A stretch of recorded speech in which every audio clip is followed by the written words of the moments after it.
आजकल की जनरेशन जो 4 बजे अपना 1.5 GB डाटा खत्म कर देती है।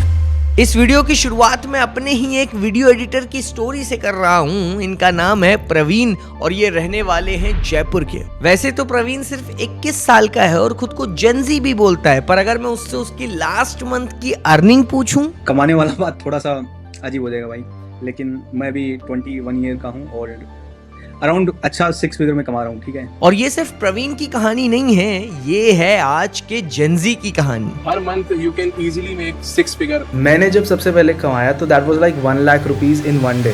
कहने के लिए गैर जिम्मेदार जनरेशन, जीरो अटेंशन स्पैन वाली जनरेशन, इवन वीकेंड कल्चर वाली जनरेशन। यूट्यूब से लेकर इंस्टाग्राम तक जेनजी का एक ही नैरेटिव मौजूद है, that Gen Z is doomed. Bloody filthy class of Gen Z we have in India. They really don't care about the society. They're not getting jobs because they don't care. एक ऐसा narrative बना दिया गया है कि ये जनरेशन तो कुछ सीरियस ही नहीं लेती है और बस रील्स और डोपामिन रश में बेकार पड़ी है। लेकिन आज इस वीडियो में मैं कुछ अलग ही बताने वाला हूँ, कुछ ऐसा जो ना जाने कितनों ने आपसे छुपा के रखा है। तो चाहे आप जेनजी हो या आप जेनजी के पेरेंट हो या फिर मिलेनियल ही क्यों ना हो, ये वीडियो आपका जेनजी को देखने का नैरेटिव ही बदल देगा। शुरू करते हैं। आजकल जेनजी निकल रहा है, एक अलग ही प्रकार का प्राणी। वो क्या कर पा रहा है? कुछ नहीं कर पा रहा है।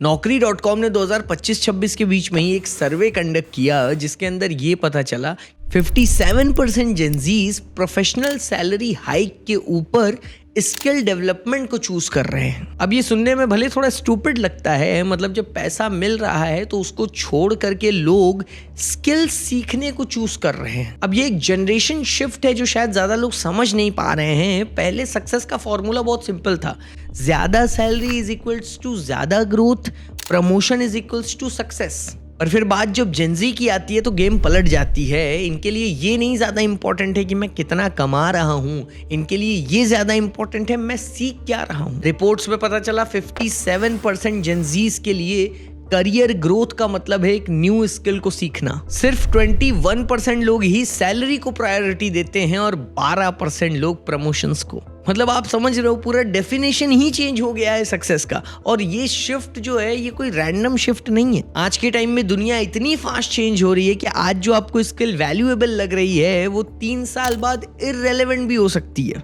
एआई आ गया है, ऑटोमेशन आ गया है, कंटेंट कोडिंग, मार्केटिंग सब इवॉल्व हो रहे हैं। सर्वे में ये भी पता चला कि हर 3 में से एक जेनजी प्रोफेशनल का मानना है अगर उसकी जॉब में लर्निंग बंद हो गई तो वो 2 से 3 साल बाद वो कंपनी छोड़ देगा। आप सोच के देखो कि पहले के टाइम में लोग 10, 15, 20 साल एक एक कंपनी में निकाल देते थे और आज के टाइम में अगर लर्निंग नहीं मिल रही है तो कोई नहीं रुकेगा कंपनी में। अब मैं फिर से यहाँ पर अपने ही एक और टीम मेंबर से आपको मिलवाता हूँ। इनका नाम है रोहित और ये नागपुर में रहते हैं। रोहित की सिचुएशन आपके लिए बहुत ज्यादा रिलेटेबल हो सकती है। कॉलेज खत्म होने वाला है, प्लेसमेंट का प्रेशर अलग बना हुआ है। भाई मैं अभी 21 ईयर्स का हूँ एंड मैंने एडिटिंग 9th स्टैंडर्ड में चालू करी थी, but professionally I have been working with you only from last 3 years and currently I am pursuing my masters in computer application and college के साथ साथ मैं एडिटिंग साइड बाय साइड करते रहता हूँ।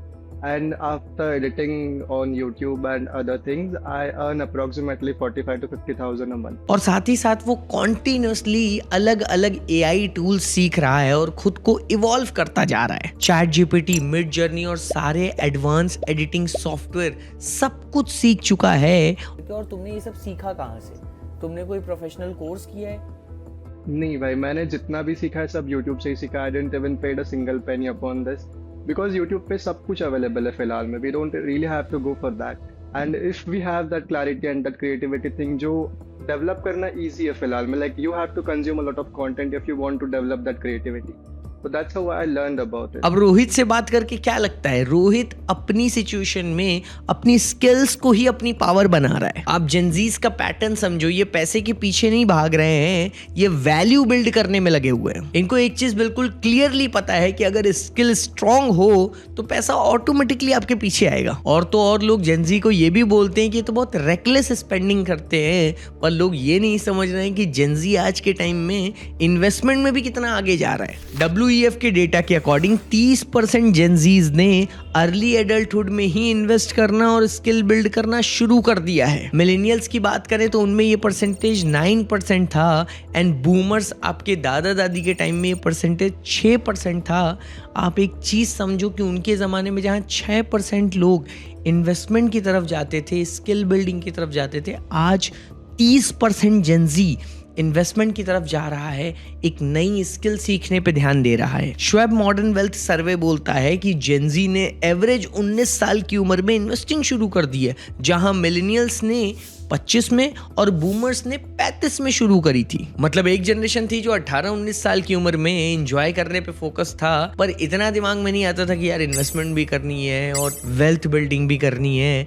पर जेनजी आज 19 साल की उम्र में इन्वेस्टमेंट शुरू कर रही है। आप सोच के देखो जेनजी का पैटर्न। अब यहाँ पे मैं अपना एक पर्सपेक्टिव आपको बता देता हूँ। ये जनरेशन पैसा कमाना भी जानती है, इन्वेस्ट करना भी जानती है, पर एक चीज है जो इस जनरेशन से मिस हो रही है, वो है अपनी फाउंडेशन को सिक्योर करना। सिंपल सी बात है, आज हम इन्वेस्ट कर रहे हैं, SIP चला रहे हैं, साइड हसल कर रहे हैं, पर कल अगर कुछ भी अनएक्सपेक्टेड हो गया तो ये सारी प्लानिंग का क्या होगा। यहाँ पर एक बेसिक चीज आती है जिसे बोलते हैं लाइफ कवर, और ऑनेस्टली आज के टाइम में ये उतना महंगा भी नहीं है जितना लोग सोचते हैं। आज मैं आपको एक ऐसे टर्म प्लान के बारे में बताने वाला हूँ जिसको खरीदने के बाद आपकी फैमिली की सिक्योरिटी तो गारंटीड है, वो भी इतने बेनिफिट्स एंड अमेजिंग फीचर्स के साथ। देखो 1 करोड़ तक का इंश्योरेंस कवर स्टार्ट हो जाता है 595 पर मंथ के प्रीमियम से, और 2 करोड़ का कवर कुछ 900 रुपीज से। मतलब एक नॉर्मल फूड डिलीवरी से भी कम, और सिर्फ अफोर्डेबल ही नहीं, ये काफी रिलायबल भी है। मैं जिस ब्रांड की बात कर रहा हूँ उनका क्लेम सेटलमेंट रेशियो है 99.7%। इंडस्ट्री में वन ऑफ द हाईएस्ट, जो अपने आप में एक बहुत बड़ा क्रेडिबिलिटी मार्कर है। मतलब जब फैमिली को सच में जरूरत हो तब कंपनी स्टैंड लेती है। और एक इंटरेस्टिंग चीज, 3 hours claim settlement guarantee. Eligible claim 3 घंटे के अंदर प्रोसेस हो जाते हैं। प्लस कुछ प्रैक्टिकल बेनिफिट्स भी हैं, जैसे कि सैलरीड लोगों को फर्स्ट ईयर प्रीमियम में ही डिस्काउंट मिलता है, विमेन को लाइफ टाइम डिस्काउंट मिलता है, और सैलरीड विमेन हो तो दोनों बेनिफिट्स। और फिर एक ऐसी चीज जो हर कोई इग्नोर कर देता है, वो है स्पेशल एग्जिट वैल्यू बेनिफिट, जिसमें अगर आप मैच्योरिटी से पहले एग्जिट करते हो तो आपका 100%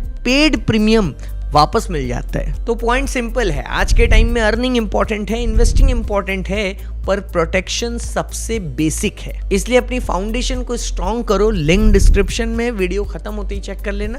अब बढ़ते वीडियो में आगे। अब जेनजी का वर्क कल्चर भी काफी डिफरेंट है। जॉब चूज करने के बाद भी जेनजी वर्क लाइफ बैलेंस को काफी प्रायोरिटी देते हैं। जेनजीज इस चीज को काफी अच्छे से समझते हैं कि बर्नआउट के बाद ना प्रोडक्टिविटी बचती है और ना ही पर्सनल लाइफ। और ऑनेस्टली अगर आप कंपेयर करो एक ऐसी हाई पेइंग जॉब जो आपको कंप्लीटली ड्रेन कर दे और एक ऐसी जॉब जो आपको ग्रोथ भी दे और सुकून भी दे, तो लॉन्ग टर्म में आप सेकंड वाला ऑप्शन ही चूज करोगे। साथ ही साथ ये जो जनरेशन है ये एक्सपेरिमेंटेशन को नॉर्मल मानती है। लाइक आज 20-22 साल के जो लड़के हैं जो कॉलेज में हैं, वो पढ़ाई के साथ साथ फ्रीलांसिंग भी कर रहे हैं। मैंने आपको प्रवीण और रोहित दोनों से मिलवा दिया। आपका भी थोड़ा दिमाग खुला होगा, आपको भी समझ में आया होगा कि ये बिल्कुल आपके ही जैसे हैं। आप इस वीडियो को देख रहे हो, आपने काफी रिलेट किया होगा इन लोगों से। जेन जी के लिए सबसे इम्पोर्टेंट चीज़ ये है कि अगर किसी का डायरेक्शन क्लियर नहीं है, उसका पर्पज क्लियर नहीं है, चाहे वो मोबाइल यूज कर रहा है, जैसे अभी मैं जो हूँ वो मोबाइल लैपटॉप्स ये यूज़ करता हूँ, जो काफ़ी बदनाम भी है कि मोबाइल यूज़ करता है बच्चा ये वो, लेकिन इन्हीं चीज़ों को यूज़ करके मैं और मेरी टीम पैसे कर रही है, अर्निंग कर रही है, अच्छे लोगों के साथ काम कर रही है, अपना सब कुछ बेस्ट कर रही है, और ये चीज़ काम करना चाहती है, इसके पीछे पागल है, ठीक है। लेकिन कुछ लोग हैं वो इसी मोबाइल को यूज़ करके, इसी लैपटॉप को यूज़ करके एक अलग डायरेक्शन में अपना टाइम वेस्ट करते हैं, ठीक है। मिलवाने का सिर्फ इतना मकसद था कि आप समझ पाओ कि जेनजी कैसे इवॉल्व हो रहे हैं। और ये तो मैंने सिर्फ रोहित और प्रवीण से मिलवाया, ऐसे ना जाने कितने सारे लोग हैं टीम में जिनसे अगर आप मिलोगे आपको समझ में आएगा जेनजी और क्या क्या कर रहे हैं। कोई है जो सिर्फ डिज़ाइनिंग कर रहा है, कोई है जो लाइक मतलब शूट कर रहा है, उसका वीडियो शूटिंग का ही एक अलग पैशन है। तो आप ये समझो ना कि जेनजी कितना ज़्यादा एक्सपेरिमेंटल हैं अपनी स्किल्स को लेकर के, और कितना ज़्यादा इवॉल्व होते हैं कॉन्टिन्यूसली डिफरेंट स्किल्स के साथ। ये जेनजी का एडवांटेज है। तो जेनजीज हर चीज को सीरियस लेते हैं, बर्नआउट को भी सीरियस लेते हैं, मेंटल हेल्थ को भी सीरियस लेते हैं। मेंटल हेल्थ में लोग बोल देते हैं कि जेनजीज बहुत वीक हैं, पर अगर आप देखो तो जेनजीज ने मेंटल हेल्थ को एक्चुअली में सीरियसली ले रखा है। यही एक जनरेशन है जो ओपनली एक्सेप्ट करती है कि उन्हें स्ट्रेस है, एंजाइटी है, उन्हें हेल्प चाहिए। आप पहले के लोगों को देखो तो लोग सिर्फ चुप थे, उन्होंने एक्चुअली में अपने इश्यूज को कभी एक्सप्रेस ही नहीं करा और इतना ज्यादा सप्रेशन में अपनी लाइफ को बिता दिया कि अंदर ही अंदर घुट गए। और फिर उसी घुटन का इम्पैक्ट रिलेशनशिप पर पड़ा, फैमिलीज पर पड़ा और जेनजी ने इस पैटर्न को काफी अच्छे से ऑब्जर्व किया है और जेनजी ने इसी पैटर्न को तोड़ दिया है। यही एक रीजन है कि जेनजीज रिलेशनशिप में भी काफी क्लैरिटी ढूंढते हैं। यही जनरेशन है जो एक अनएक्सपेक्टेडली शादी का जो प्रेशर होता था उसको रिफ्यूज कर रही है। जेनजीज अगर खुद इंडिपेंडेंट खुद को समझ रहे हैं तो वो शादी भी कर रहे हैं, उनके अंदर अगर क्लैरिटी है। एंड अगर क्लैरिटी नहीं है तो वो प्रेशर में आ करके जबरदस्ती नहीं कर रहे हैं बल्कि रिफ्यूज कर रहे हैं। They have that power to say no. Stats में पता चलता है ये generation career, self growth, self exploration को ज्यादा प्रायोरिटी दे रही है instead of being married. And when I say कि जेनजीज रिलेशनशिप में काफी क्लैरिटी देखते हैं तो इसका ये मतलब है कि जेनजीज बाउंड्रीज सेट करना जानते हैं, टॉक्सिसिटी को रिकॉग्नाइज करना जानते हैं, इवन टॉक्सिसिटी को ग्लोरीफाई नहीं करते हैं। Gen Z has this thing called boundaries. Basically, if they don't like something, they say no. मतलब पहले के जनरेशन में लोग ना खुश रह करके भी एक रिलेशनशिप को काट लेते थे इसलिए कि सोसाइटी में लोग क्या कहेंगे। पर आज इमोशनल मैच्योरिटी बहुत ज्यादा है, हर इंसान को ज्यादा क्लैरिटी चाहिए। तो अब अगर आप ओवरऑल जेनजीज की बात करो तो वो काफी अवेयर हैं चीजों को लेकर के, gender equality, mental health, sex, climate justice, everything. ऐसे टॉपिक्स जो पहले की जनरेशन के लिए टैबू थे, जेनजी उन सारे टॉपिक्स पर खुल के बात करती है। पर नो मैटर ये जनरेशन कितना भी खुल के बात करे, इनको एक लेबल दिया गया है दैट जेनजी इज डूम्ड। और अगर आप एक पैटर्न को रिकॉग्नाइज करो, पीछे टाइम में जाओ थोड़ा, तो बूमर्स को भी एक लेबल दिया गया। उनको कहा गया कि ये लोग बहुत रिजिड हैं, शायद ये लोग उतना किसी भी चेंज में बिलीव नहीं करते हैं। उसके बाद मिलेनियल्स, तो मिलेनियल्स को क्या लेबल मिला? थोड़ा कॉम्प्रोमाइजिंग और अदर फर्स्ट बिहेवियर, मतलब कॉम्प्रोमाइज करने में टॉप नॉच और अपने से पहले दूसरों को रखना। और फिर जेनजीज को डूम्ड बोल दिया गया ये एक्सक्यूज दे करके कि ये तो बस रील्स ही देखते हैं। पर आप हिस्ट्री उठा करके देख लो, जो भी जनरेशन पूरे दुनिया में कोई ट्रांजिशन लेकर के आई है उसे पहले जज किया गया, बाद में क्रेडिट दिया गया। इंडस्ट्रियल रेवोल्यूशन हुआ तो उस टाइम पे जो फैक्ट्री वर्कर्स थे उन्हें लेजी बोल दिया गया। टेक्नोलॉजी रेवोल्यूशन हुआ, कंप्यूटर्स आए तो कंप्यूटर वर्कर्स को इम्प्रैक्टिकल बोल दिया गया। वैसे ही अभी क्रिएटर इकोनॉमी ग्रो करने लगी तो कंटेंट क्रिएटर्स बढ़ने लगे और लोग उन्हें टाइम वेस्ट बुला रहे थे और भारत सरकार ने आज इन्हें प्रोफेशनल्स डिक्लेयर कर दिया। और फिर इसी जनरेशन के पास अनगिनत एडवांटेजेस हैं, एआई है, ऑटोमेशन है, सोशल मीडिया है, दुनिया की नॉलेज आपके हाथ में है। ये वीडियो एक डिफरेंट साइड ऑफ रियलिटी दिखाता है। ये दिखाता है कि शायद दुनिया आपको बोल रही है जेनजी इज डूम्ड, पर कहीं ना कहीं एक डिफरेंट साइड ऑफ स्टोरी है जो ये दिखाती है कि जेनजी इज नॉट डूम्ड, बल्कि जेनजी ही सबसे ज्यादा फिगरिंग आउट मोड में है। सबसे ज्यादा वो लोग फिगर आउट कर रहे हैं, सबसे ज्यादा इवॉल्व हो रहे हैं, सबसे ज्यादा चीजों को सीख रहे हैं, स्ट्रगल भी कर रहे हैं, पर उनका स्ट्रगल भी काफी कॉन्शियस है।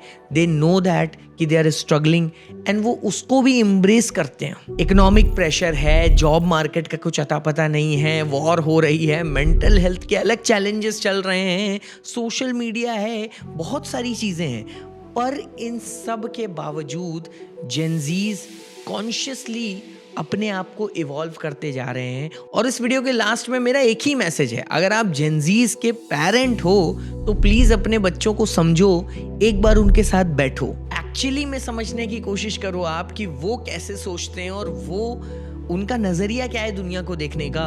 और अगर आप जेनजी हो तो आप खुद को प्रॉब्लम समझना भूल जाओ, आप ये सोचो कि आप ही फ्यूचर हो इस सोसाइटी का। कैसे ये सोसाइटी दिखेगी ये आप पर डिपेंड करता है। आप खुद सोचो ना कि आप वो जनरेशन हो जिसने पहली बार ये खुलकर बोला कि मेंटल हेल्थ मैटर करती है। यही जनरेशन है जिसने पहली बार डिसाइड किया कि जिंदगी काटने से ज्यादा जिंदगी जीना इंपॉर्टेंट है। अब अगर आप जेंजी हो और ये वीडियो यहाँ तक देख रहे हो तो कमेंट में जरूर लिखो जेंजी एंड नॉट डूम्ड। बताओ कि आप जेंजी हो एंड आप डूम्ड नहीं हो। आपका तो अटेंशन स्पैन भी बहुत अच्छा है। कॉन्ग्रेचुलेशन कि आप इतनी लंबी वीडियो यहाँ तक देख लेते हो। Thank you so much for watching this video. And वही है, यहाँ तक देख रहे हो तो एटलीस्ट ये भी कमेंट लास्ट में लिख ही देना कि लास्ट तक देखा।